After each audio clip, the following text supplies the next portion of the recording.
Hey, what's up everybody? Welcome back to Help guys. So for today's video, I'm going to show you how to watch Netflix on Discord without it being blocked or how to share it without being blocked. Well, the first thing you want to do is go here on these three dots right here, scroll down, go to settings, and then what we want to do from here is you want to type in acceleration. You want to make sure that they use graphics acceleration when available is toggled off. If it's already off, then that's okay. But if it's on and you turn it off, it's going to ask you to relaunch the Google system, and that's okay.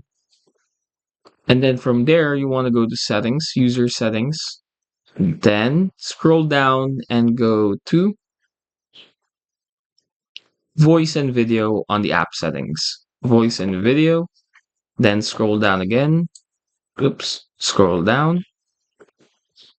Then make sure that this is toggled off, the hardware acceleration. And that's it. Now you can just go back to Discord, start the channel, and then share a video with your friends. Hopefully we were able to help you out with this. If we did, please do hit of course the like and subscribe button and follow us for more videos only here on Talk Help Guy.